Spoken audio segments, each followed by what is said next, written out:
Well, I'm absolutely delighted that you're actually going to be a C. What I feel is probably one of the most critical videos that you'll watch for this upcoming year. Particularly, I'm very passionate about this topic of how to connect with our students in the classroom and to help them progress academically. And I think what you're about to see is a conversation between an actual teacher and her actual students from this past 2014-2015 year. And I want you to listen closely, because in this interaction, we've purposely made this just kind of like candid camera. We're not doing a Hollywood production. We just brought the teacher and two students into the Quickie Tech office, and I'm going to be asking some questions, and you're going to watch the teacher interact with the students. And by this, I want you to pay very, very special attention to a few points. Number one, what are the factors that this particular teacher implemented in order to help her students progress academically? This is a huge question. Number two, what do the students say from their perspective? Okay, without further ado, I want to introduce you to Miss Song. Hello, my name is Carol Song, and I've been teaching in a middle school in Los Angeles for the past 10 years. I'm teaching 7th and 8th graders in physical and life science. And today you'll be seeing a conversation between me and the two of my students that I've had in the past school year, 2014-2015 school year, about some of the progress that they've made in my class. And just as a word to encourage other teachers who sometimes might have experienced challenges in connecting with students, I'd like to just share a couple of things that I've done, just very simple things that I feel everyone can do. One thing that I always make sure to do at the beginning of the school year is, or throughout, is make sure that my first interaction with the student is positive. So whether it's the first day that they're enrolled in my class, or maybe it's before they're enrolled in my class, I see them out in the hallway, or I see them after school, I make sure that my interaction with them is positive, and yeah, and I also make sure in the first 2 days of school that my phone call home to their parents is a positive interaction, so that I can gain parents as allies, so that I can gain their support throughout the school year. Because as many of you realize, the job in the classroom as a teacher is so difficult without having the support of the parents in the home. So first night I make, or first and second night, I make about 30 some phone calls, and it does take a lot of time, but there's a huge payoff throughout the whole school year. And parents are so much more likely and willing to support me in the classroom. Okay, so... Hey, can I ask you another question? Yes. You mentioned something to me, Miss Song, about creating an atmosphere where you respect the actual students, and that kind of draws something back. Can you say something about that? Of course. Okay, so, in the first week of school is so critical in creating a climate in the classroom that is safe for the students, particularly with students who have a history of misbehavior or academic failure. It's really important for them to feel that their time in your class is a fresh new start, and that any mistakes that they've made in the past is over and it's gone. And so one thing that I always make sure to say at the beginning of on the first day of school is that I tell them that the first day in my class is like a reset button, pushing the reset button, where every mistake that they've made in the past, it doesn't matter. Of course, I'm going to hear things from other teachers. I'm going to see things on their records, but to me, it doesn't matter, and that I will only judge them according to what they show me in my classroom, in my presence. So when I say that, you can just see like the burden just off their shoulders, like, oh, like almost a sigh of relief, like, oh, okay, it's not gonna count. Like all the bad things that I've done in the past is not gonna count. So my students, I think, get the feeling that, oh, this person respects me for who I am and not what I used to be. And she's going to give me a chance to show her my best. But at the same time, Miss Song, we teachers get totally exhausted. The K through 12 teachers who are watching this video at this very point in time are extremely exhausted. They can't be friends with everybody. Otherwise, they're going to have no life because they get home and they're completely drained. So how do you strike that balance between being their friend, being respectful, and yet when they need to do something at the time they need to do it, they actually listen to you? Okay, so I have no life. I'm just kidding. Okay, so yeah, it is a very important balance, and I tell them actually on the first day, or at least the first week, because I have a certain personality, and I use it to my advantage in connecting with students. But I also make it very clear that I'm not out to make friends, and I tell them, you know, I have plenty of friends and I don't need any more, especially friends who are 13 years old. So whether you like me or not, it doesn't really matter to me. Like, I'm not going to die because you don't like me. My standards are my standards and they're high, and my course is rigorous. But my students also have the realization that even though I have certain standards, and I am very firm and strict with how I carry out things in my classroom, I will be there to support them and help them if they're willing to succeed, if they're willing to put in the work themselves. So let's say you have a student.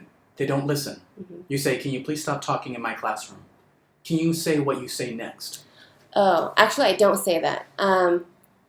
What I do is something that I learned from a workshop is what is more effective is to prevent students from making mistakes that they actually don't want to make. And so I created an environment. So on the first day, actually every single day, as soon as my students walk into the classroom, I'm scanning the room for any positive thing that I could possibly praise them for. So it could be as something trivial as like, thank you for taking out your pencil. But for some students, you'll be surprised, or maybe not, that they could go throughout an entire day without having heard anything positive about what they've done.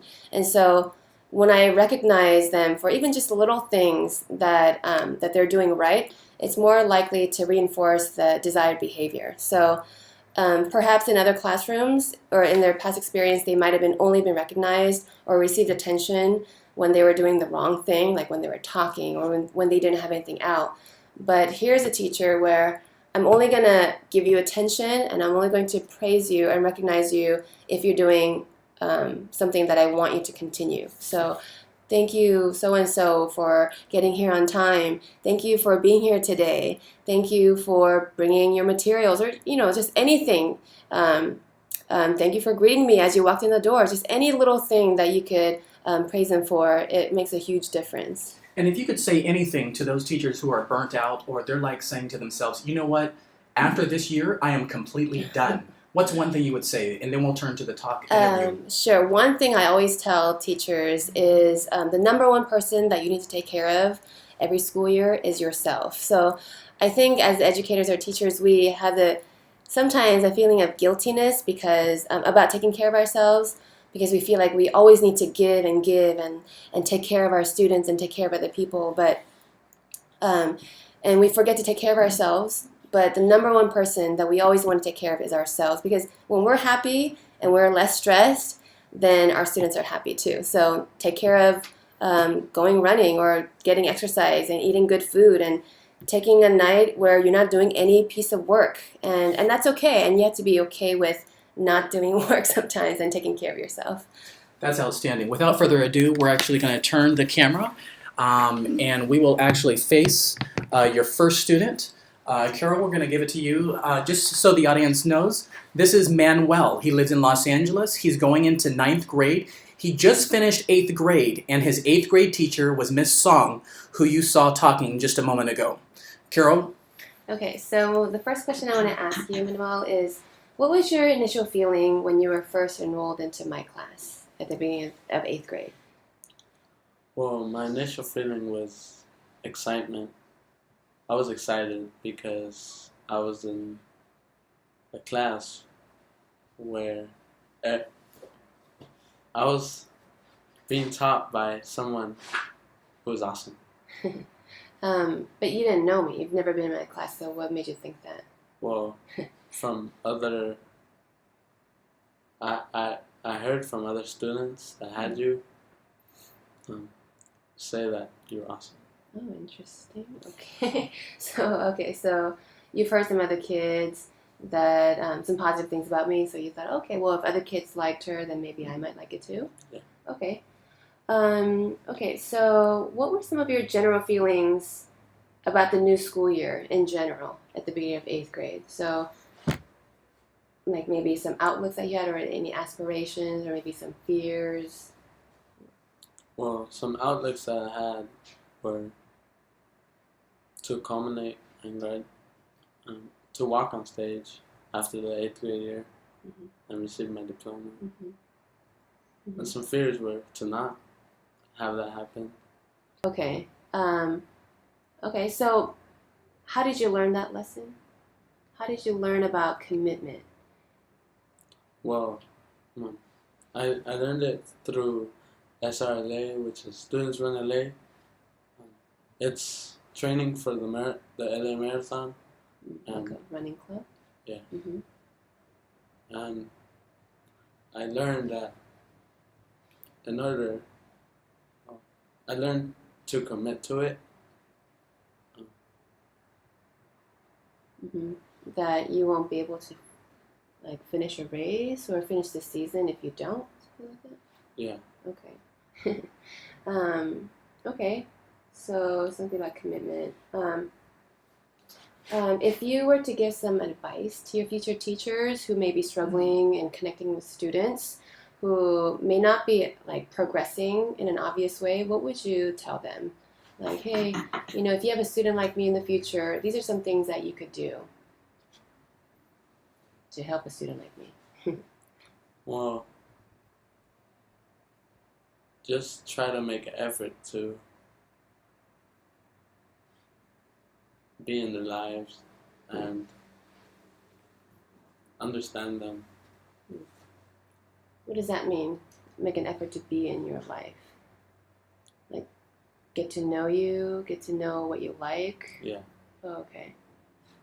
Okay. So, any other advice that you would give to teachers? Or maybe other students who may be struggling, may want to achieve, but they're also fearful that they might not. What would you tell them? Well, to just play it smart. What does that mean?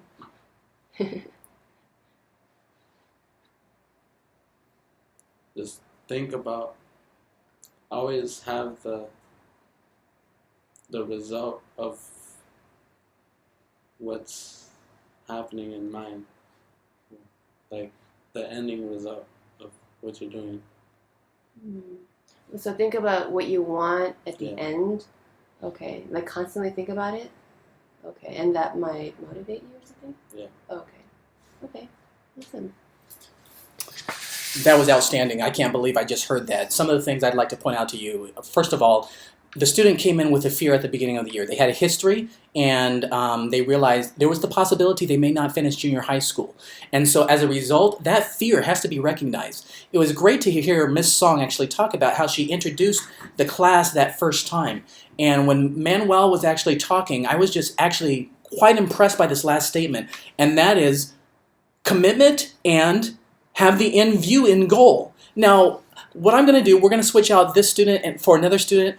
Ms. Song, can you talk a little bit about what you saw visibly that let you know with conviction, as you mentioned just a few moments ago, that he was making progress? And Manuel, you did an excellent job. We're going to switch you out. Okay, so some things that I noticed was even though he wasn't making progress on paper in terms of like his grades weren't necessarily going up, but I could tell, every time I'm giving a lesson that he's actually listening, even though sometimes he pretends he's not.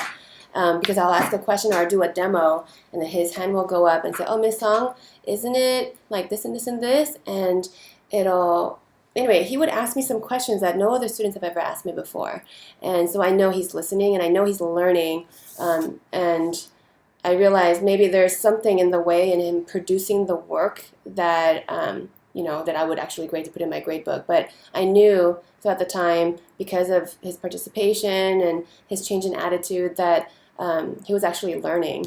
And also, I was one of the coaches on the SRLA team, and there were definite steps that he took in showing that he was more committed to the team. And Ms. Song, I keep hearing SRLA. Is this an extracurricular activity? Is this something you wanted to talk to teachers about? It sounded like he learned commitment, not within a math lesson or a science lesson, but in something else. Can you talk about what those letters mean? Sure. And exactly what it did for your students? Sure. So SRLA stands for Students Run Los Angeles, and it's an LA-wide organization that trains students of middle and high school age to train for the LA Marathon. So they start out with smaller races at the beginning of the school year, like a 5K, and then all the way to the LA Marathon, 26.2 miles in March. And so students who are involved in this program learn things, like Manuel said, of commitment, of sticking to something once you've decided to join, learn things like perseverance, like when they hit the 22-mile mark in the marathon, a lot of them hit the wall and they just don't want to go on, but they realize they have to finish this race because they started it, and about encouraging one another, their other teammates who may be struggling, encouraging them during practice and during their races. So this teaches them valuable lessons that they'll carry on throughout life. Now, I got to ask this question. Do any of your students actually make it past the 5-mile mark? The 5-mile mark in the beginning of the school year? No, through the whole. I mean, do they? I doubt they finish all 26 miles. They do. You're kidding me. By the end of the season, everybody on the team they finished the marathon. No way. Mm-hmm. We've only had a few exceptions, students who were sick that day or something like that, but they commit and they finish the entire marathon. Outstanding. Once you finish the marathon, your thought about yourself and what you can achieve probably dramatically changes. And this is a program where 95% of students who are in the program, who participate in the program, graduate from high school. Well, this is outstanding. I think some of our teachers might want to know a little bit more about this. If so, they can go ahead and email Donnie@quickietech.com. Without further ado, we're going to go ahead and ask you to go ahead and interview your next student. Matthew, thank you so much. We're going to turn this camera around. Okay, so Matthew, you missed the first week of school for at the beginning of 8th grade. And so when you came in the second week and you found out you were enrolled in my class, what were some of your feelings or thoughts? I was excited and glad because in 7th grade, when I was considered a troublemaker, you used to help me out with my classwork when I used to get kicked out of class. And it showed me that you were a caring teacher, not just for your students in your class, but for everybody at the school. Mm-hmm. Okay. Whoa, this is awesome. I got to pause right here. Sorry, I don't mean to interject. But are you saying that Miss Song actually helped you, even though you weren't in her class? How'd that happen? How'd you get to know about him, Miss Song? I was just walking. Well, my first interaction with him was one day after school. He was skateboarding in a part of the campus they're actually not supposed to skateboard. And instead of reprimanding him and his friends, I, stopped to chat with them and asked them to show me some skateboarding tricks. And then, because I wanted to make sure, like I said earlier, that our first interaction was positive. And I just like to connect in a positive way with any kid. So I did that. And then in the times when Matthew would be kicked out of class often, I would walk by the counseling office or walk by the attendance office, and here he is again. And so I just made it a point to just stop and say hello and just to get to know him. Partly because I think I knew that he was going to be in my class next year, and I wanted to make sure that his time with me was something that was going to be different and something positive. This is awesome. So this is an outstanding case study of a student that was struggling one year and progressed the next year. It's this gap between struggling to actually becoming an achiever that I really am just delighted about. Sorry, Ms. Song. Great answer. Keep going. 6. So when somebody looks at this and they see the steady progress, they might be wondering what happened in the student's attitude and their actions. Like, what are some things that you think helped you in making this change? It was pretty dramatic. That you used to keep in touch with my mom and like tell her how I was doing in class, and you guys would like encourage me to do better in school and finish out good for middle school and culminate. Oh, was it the phone call that I made at the beginning of the school year? It wasn't just a phone call. It was like how you like repeatedly texted or emailed my mom, telling her how I was doing in class, and like you put some of your time into me, and telling my mom what was going on in class or what I was doing. And then how did your mom follow up at home? She would email you back and tell me why I was doing either bad or what I can do better to do good in school. So basically, every time I contacted her, she would talk to you, and then she would praise you. Like that time when I sent a picture of you doing work in math class, and I sent it to her, she praised you for that, something like that. Okay, and Was that an iPhone picture, by the way? Yeah. Technology in the classroom. Oh, yeah, We see it. Keep going. Okay. Anything else that you feel? So you think me supporting you in the classroom, and then your mom supporting you at home really helped you to make this change? Okay. Wow, that's really great. The question is, if you were to give some advice to your future teachers who may be struggling to connect with students that they've heard, oh, Matthew, oh, he's a troublemaker, what would you tell them? If it's possible to also keep in touch with my mom and like let her know what's going on in class and tell her how I'm doing in school, either bad or good. Okay, so connect with your parents, let them know your progress. Yeah, okay, awesome. Anything else you want? Oh, well, what are some things that you might want to tell other students who might have been experiencing struggle like the way you did in 6th and 7th grade? Maybe they didn't have such a positive experience in school. Don't give up on yourself. Just keep trying. You'll get it done eventually. Awesome. That's awesome. Where did you learn that? Not all kids even think that way. I was struggling in school. I was pretty bad, and then, I don't know, I just decided to turn things around and become a good kid. Awesome. What made you make that decision? I feel that's the most critical part. Like, that's what we all want to learn from, to help students make that decision. But that's really It was time for me to grow up. Like, I couldn't stop being immature. I just had to make the change in order to do good and success in life. I'm going to push you a little bit more. If you were to name maybe like 1 to 2 things, or just a few things that really helped you make that decision, what would that be? Were these people, events, something? Mostly my teacher and my parent. My mom. Your mom. Okay. Kind of like what you talked about earlier. Teacher supporting you in the class, and then the parent supporting you at home. Yeah. Okay. That's outstanding. I mean, we need to give a round of applause to all the moms of the world, don't you think?